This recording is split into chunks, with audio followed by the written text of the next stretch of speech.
Oke guys, jadi hari ini gue nggak bakal bahas berita atau apapun itu ya. Mungkin kalian berharap gue bahas berita nih ya. Tapi di sini kalian bisa lihat dari openingnya ini, kalian bisa lihat ini udah aneh nih karena dari depan banget dan kameranya agak burik gitu ya. Sedangkan di samping kita ada Alif DZ yang kameranya mahal bos. Jadi di sini gue udah bareng Alif DZ di sini ya. Kalian siapa sih yang nggak tahu Alif DZ, coba say hello dulu. Halo dong semuanya. Jadi gue udah lama lah kenal sama Firas nih. Pasti beberapa dari kalian udah tahu gue siapa gitu. Yo, kalau subscriber lama udah pada tahu lah. Nah, jadi hari ini gue bareng Alif itu pengen ngobrol-ngobrol dan juga mungkin agak sedikit membahas tentang Palestina gitu kan ya. Karena akhir-akhir lu tau lah gimana kondisi Palestina dan si Alif ini emang ngobrol langsung sama orang-orang sono juga di Ome TV-nya gitu kan. Jadi sekarang kita bakal ngobrol langsung sama dia. Tapi sebelum itu kita intro dulu cuy. Let's go.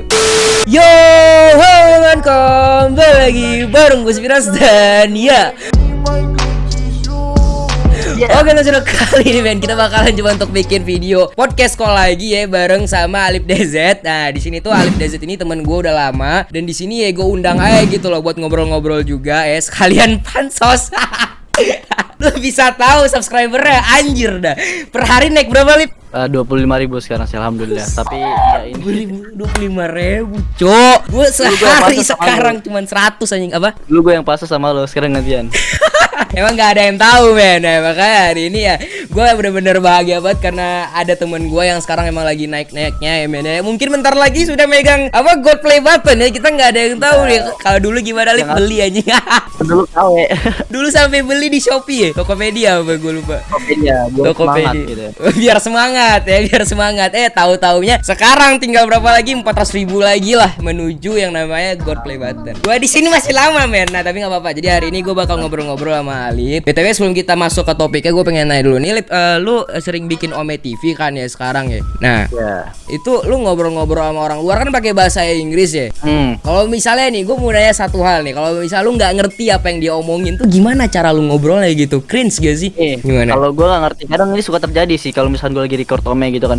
Dimana mereka tuh aksennya bener-bener jago dan ngomong itu ngerocos cepet banget gitu kan. Jadi itu gue bingung tuh, dia ngomong apa nih? Gue cuma dengerin dia, terus gue iya gue iya doang. Tapi kalau sabar. Tapi pas diedit, gue dengerin ulang, baru gue ngerti. Jadi ibaratnya ketika live gitu kan, kadang gue ngerti dia ngomong apa nih. Cuma pas gue editing, oh gue udah ngerti. Dan apa sih namanya? Dan karena gue jawabnya oke atau yes gitu. Nah jadi nyambung gitu. Oh iya ngerti. Berarti tapi gini, maksud gua kalau misalnya lu pas ngobrol sama dia lu nggak ngerti apa yang dia omongin, lu jawab yes doang, itu lu masukin konten nggak? Kalau misalkan nyambung antara jawaban gua sama apa yang dia omongin, itu gua masukin. Tapi kalau misalkan kayak miscommunication gitu kan, ya gua cut gitu. Karena di sini yang penting tuh apa ya? Kalau gua main sama TV tuh yang penting komunikasi gitu. Kalau misalkan gua ngerti dia ngerti, itu komunikasi. Tapi kalau misalkan gua nggak ngerti dia nggak ngerti, ya itu mah namanya ya udah nggak komunikasi gitu. Iya. Jadi ntar diketawain ya sama orang-orang yang ngerti bahasa Inggris. Banyak juga yang bilang kayak, "Bang, kok lu bisa bahasa Inggris?" Padahal gue nggak bisa bahasa Inggris sih. Jadi sebenarnya gue dari segi grammar tuh jauh banget, gue bad. Cuma karena apa ya? Karena kasihkan ngobrol. Nah itu komunikasi, setidaknya dia mengerti apa yang gue maksud, jadi ya udah komunikasi gitu. Iya, lama-lama dapat aja gitu lah intinya ya. Dan gue aneh ya nih men, dia bener-bener udah banyak banget yang kenal cuy. Pas kemarin gue main Ome TV nih sendirian, gue nanya nih sama orang, kenal nggak Alif DZ? Sumpah gue nanya kan, kenal Alif DZ, Rizky Fadila, anjir sumpah udah terkenal banget nih orang cuy. Kalau orang ngeliat gue kagak ada yang kenal kayak men. Nah, banyak main Ome TV tuh. Gue lama-lama main Ome TV juga nih. Tapi jangan dulu lah, nggak sanggup gue anjir sekali rekaman 3 jam ya? Iya 3 jam, kadang 4 jam, tergantung mood sih. Kadang kalau gue udah capek banget, ya udahlah gue tidur gitu. Cuma paling lama gue record 5 jam sih. Enggak, itu gue nanya, ketika lu bikin video itu kan lu 3 jam 5 jam nih ya. Nah itu lu diem aja gitu waktu nunggu orang yang nyambung sama lo apa gimana? Kadang kalau HP gue lagi dicas nih, ya udah gue skip. Next ya udah nungguin aja depan mata. Cuma kalau misalkan gue lagi bener boring, ya gue sambil main HP gitu. Tiba-tiba dapet yang asik, oh langsung gue ajak ngobrol. Sambil ngerekam tuh. Sambil ngerekam. Nah itu file size tuh gede banget. Berapa tuh? Bisa kali gue sekali ngerekam itu bisa kali kayak 40 giga, 25 misalkan paling kecil. Seriusan? Itu cuma video doang, belum audionya. Audio berapa? Bisa. Audio paling cuma nambah kayak giga lah gitu. Oke. Ya udah settingnya. Lu rekam pakai apa? Pakai OBS? OBS gua pakai OBS. OBS. Software Uta Umat gitu. Iya, gitulah intinya ada usaha juga lah di balik itu kan. Lu bayangin aja lu 3 jam 4 jam ngerekam, kalau gue sih udah nyerah kali ya karena susah gitu. Apalagi gue kalau misalnya ngobrol sama cewek gitu kan. Gue suka salting sendiri. Gue suka salting sendiri. Kalau udah ngobrol nih, yo halo, langsung gue skip gitu ya. Nggak tahu kenapa anjing. Cuman dia hebat. Kadang-kadang gue juga kayak gitu bener. Emang? Kadang kalau orang Indonesia, halo, hai. Terus ya udah bingung ngomong apa lagi tuh. Terus akhirnya gue di next gitu. Makanya gue jarang main di Indonesia karena kenapa? Karena gue di next mulu sama cewek Indo, cowok Indo di next mulu gue. Iya bener. Tapi ketika luar negeri, mereka yang malah kayak ngajak ngomong duluan. Kadang gue jadi kayak lebih dihargai di luar negeri kayaknya anjir. Iya, apalagi Kenapa? tuh cewek-cewek di Indonesia tuh kalau misalnya udah ngeliat settingan YouTuber nih, langsung nge-skip, kayak takut gitu loh. Heran gue. Gue kadang juga ngerasa kayak apa gitu, padahal gue main TV cuman pengen nyari temen gitu, cuman gara-gara ini nih, ini ama itu gitu kan. Gue di skip terus anjir, sumpah jahat ya. Ya tapi nggak apa-apa lah ya. Dan di sini gue bilang sekali lagi, makanya dia berhak lah dapat banyak subscriber karena emang dia usahanya gila men. 4 jam itu nggak main-main coy. Apalagi dia ngobrol sama orang luar itu buat ngertinya susah, dan juga buat translate-nya nggak ada obat coy, susah itu. Iya kan, ngetiknya gitu, ngeditnya. Lu berapa menit sih biasa video lu? Kalau gue sekarang main di under 20 menit sih. Paling kayak gue paling mentok 19 menit lah sekarang. Kenapa? Karena gue rasa kalau terlalu lama juga takut bosen ya kan. Jadi gue lebih baik gue nguploadnya 20 menitan dan mereka nonton sampai habis gitu. Daripada yang gue ngupload lama cuma mereka nontonnya nggak sampai habis. Iya benar sih, benar. Kadang orang bosen gitu. Biar gue dapat atensi penonton gitu. Biar atensi dan menitnya lama, AdSense-nya gede. Bener kan? Iya, ya nggak apa-apa sih, namanya juga butuh gitu kan, duit gitu men. Nah di sini kan gue pengen kita masuk ke topik kali ya, karena kan gue udah apa ya, akhir-akhir ini lu tau lah Palestina gimana gitu kan, dan gue juga sempet bikin video juga tentang orang-orang yang ngehina Palestina gitu. Nah, jadi di sini gue pengen nanya nih, lu akhir-akhir ini kan ada tuh bikin video tuh ya. Video lu tuh ngobrol sama orang Palestina gitu. Sebenarnya gue mencari orang Palestina di Ome TV server Israel. Kenapa? Karena kadang gue suka menemuin orang-orang Palestina dan itu bener-bener susah banget buat dapetin orang Palestina di server Israel. Orang-orang mikir kayak gampang, gimana sih bang caranya biar dapat orang Palestina. Dalam hati gue aja nyari orang Palestina misalkan kayak ibaratnya gue sejam nih nyari cuma ketemu satu misalkan. Jadi kayak susah gitu. Kenapa? Gue harus nanya dulu satu-satu ke mereka kayak where are you from gitu, kamu dari mana gitu kan. Dan gue jarang banget dapetin yang Palestina. Makanya kenapa pas konten Palestina gue bajunya ganti-ganti ya karena gue recordnya berkali-kali gitu dengan baju yang beda. Wah anjir, itu berarti lu nggak record dalam 1 hari doang berarti ya? Yang gue record kayak sehari 3 kali 2 kali, cuma beda baju doang. Oh, jadi lu berhenti bentar, record lagi nanti gitu. Kayak lu potong-potong gitu waktunya. Kalau nyari orang Palestina tuh susah. Oh, gitu. Anjir. Nah, gua mau nanya nih, lu pas ngobrol sama orang Palestina tuh gimana sih? Maksudnya lu nanya apa ya gitu, dan gimana sih kondisinya sebenarnya gitu loh. Dari orang Palestina tuh lu dapat gak infonya gitu? Wah, gue tuh seneng lah bisa ngobrol bareng saudara dari sana ya kan. Dan rata-rata gue cuma ngikutin dulu permintaan dari subscriber gue kayak coba tanyain ini gitu. Rata-rata mereka tuh suruh gue nanyain kayak gimana kondisi mereka gitu. Cuma mereka kan juga nggak semuanya tinggal di Gaza enggak gitu kan, nggak juga semuanya tinggal di Al-Quds gitu. Cuma gue pernah dapat orang Yerusalem juga, itu anak-anak dan dia happy banget gitu, dia periang gitu orangnya.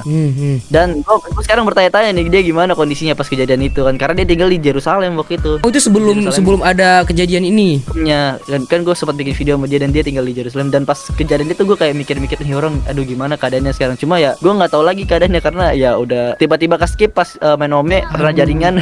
Iya, waduh anjir, itu harus tahu juga kabarnya gimana ya. Kayak sakit hati gitu ya sama orang yang udah kita ngobrol bareng, ternyata nggak tahu kabarnya sekarang gitu kan. Tapi insya Allah aman, kita doakan ya men ya. Nah di sini gue pengen nanya lagi nih, menurut lu tuh gimana sih ya cara ngomongnya? Palestina itu kan sekarang bener-bener dalam artian sampai dikhianatin kan akhir-akhir ini kan, yang gencatan senjata ternyata diserang lagi sama Israel gitu kan. Itu gue heran banget, dan gue lebih heran lagi sama orang-orang yang ngedukung Israel. Nah, lu di komen video lu sering kan dapat yang kayak ngebelain Israel gitu. Itu gimana ceritanya tuh kalau misalnya ada? Kalau menurut gue ini kan agak sensitif nih topiknya dia. Iya, agak sensitif. Setiap orang emang setiap orang punya hak untuk berbeda pendapat gitu kan. Ada orang-orang yang berpendapat untuk ngedukung sisi Israel. Dan kalau menurut gua nih ya, kan kita dulu pas kemerdekaan juga gitu kan, kita dibantu atau diakui sama negara Palestina tuh, dia salah satu negara yang mengakui kemerdekaan kita. Dan sekarang ya kita sebagai Indonesia, alangkah baiknya juga mengakui kedaulatan mereka gitu. Jadi di sini maksud gua ini bukan soal agama sih, ini bukan soal agama, tapi ini lebih soal kemanusiaan, coy. Itu yang gua heran sama pembela Israel adalah apakah mereka tidak ada hati manusianya gitu. Karena kayak ini kan kadang ya kita nggak tahu ya, mungkin alasan mereka ngedukung Israel karena mereka non muslim gitu. Beberapa yang mungkin mikirnya kayak gua ngapain sih ngebelain muslim gitu. Tapi masalahnya ya ini bukan masalah agama men, tapi adalah kemanusiaan gitu. Gimana hati lu ngelihat ya ketika orang di Palestina disiksa gitu loh, dalam artian ya sampai diusir dari rumah sendiri. Lu bayangin lu lagi tidur enak-enak gitu diusir gitu kan, sakit loh men rasanya. Apakah lu tega ngelihat hal kayak gitu? Itu yang bikin gue sakit hati gitu. Dan kalau misalnya di komentar lu itu rata-rata orang luar ya yang ngedukung Israel atau ada orang Indonesia juga? Ada Indonesia, malah ya rata-rata Indonesia sih. Oh, rata-rata Indonesia juga.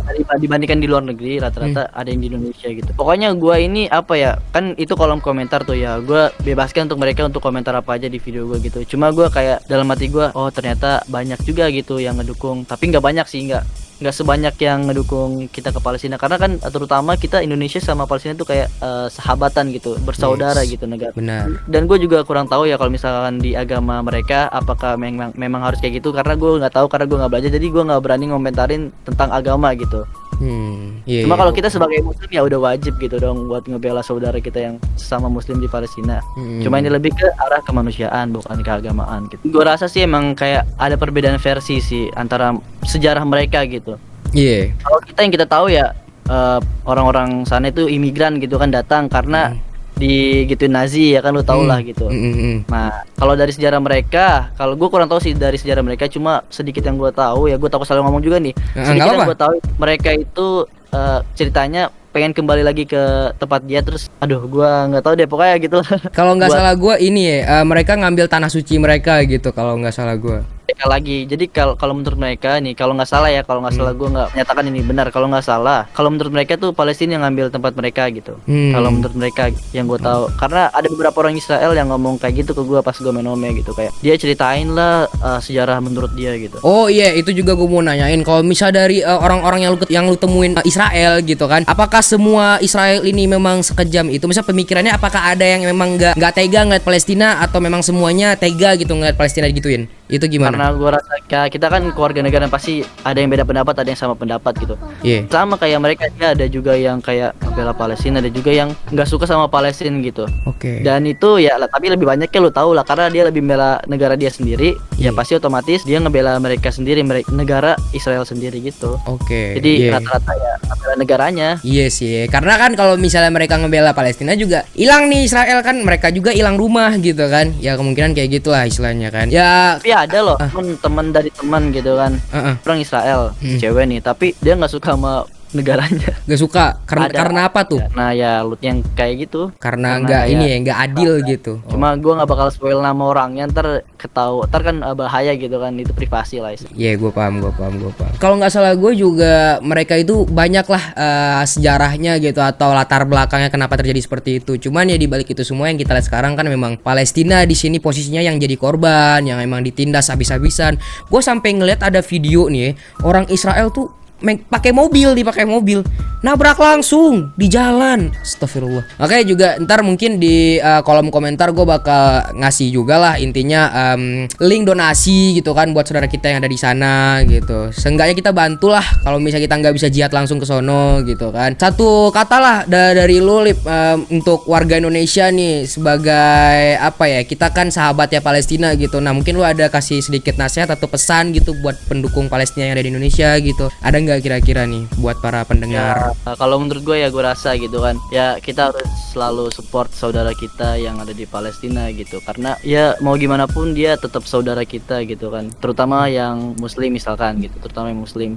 Kan ya gue harap gitu kan, semoga Palestina cepat merdeka gitu, karena kemarin dapat kabar hari Jumat lalu katanya mereka udah menang tapi dikhianatin lagi gitu kan. Itu dulu klaim video ini hanya untuk kayak sharing sekedar kita sharing apa yang kita alamin gitu, sekedar sharing gitu, bukan untuk memaksa semua orang berpendapat sama dengan kita. Kita bukan menggiring opini ya buat orang semua percaya atau apa ya setuju dengan kita, enggak. Cuma di sini kita bicara aja dari pengalamannya si Alip gitu kan, yang ngobrol langsung sama mereka gitu, dan juga ya gua gitu yang memang beberapa gua juga ada tuh komentar-komentar yang memang ngasih tahu sejarahnya atau apa. Jadi ya kita di sini kasih tahu apa yang kita tahu aja, dan kalau misalnya ada kesalahan bisa koreksi di kolom komentar gitu ya men ya. Yaudah guys ya, mungkin segini aja Lip, kita ngobrol-ngobrol barengnya. Makasih banyak Alip DZ. Gila anjir, gua ngundang YouTuber gede men. Gila. Gua tahu Piras, kita kenalan dari gua 3.000 subscriber men, kalau pada tahu. Gila, gue dibikinin art dulu anjir. Bikinin art. Nah, ya intinya ntar gue nyusul lagi lah. Pokoknya lu sabar aja, kalau gue dari Bandung gue nyusul lagi insyaallah. Ya. Tahun ini. Amin. Ya intinya gitulah cuy ya. Makasih banyak Lip udah gabung. Gue bakal closing dulu kali ya. Makasih banyak. Oke guys, kita udah siap ngobrol bareng Alip ya. Dan di sini tadi kan kita udah dapat banyak banget pelajaran juga, mungkin sedikit pesan juga dari Alip gitu kan ya, mungkin bisa kalian pahami lah gitu kan. Nah, jadi di sini ya segitu aja, dan kalau misalnya kalian suka dengan podcast kayak gini bisa dikasih like yang lumayan banyak lah. Intinya kalau misalnya kalian suka, kita bakal lanjut lagi dengan orang-orang lain gitu. Siapa tahu kalau misalnya kalian ada saran bisa komen di bawah cuy. Oke. Udah guys ya, mungkin sudah bye.